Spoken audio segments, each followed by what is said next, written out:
kawan-kawan petualang.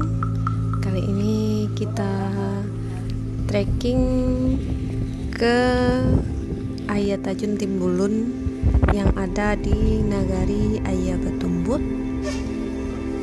Kecamatan Gunung Talang, Kabupaten Solok. Kali ini kita dipandu oleh kuda sabra dari Pok Darwis Seroja.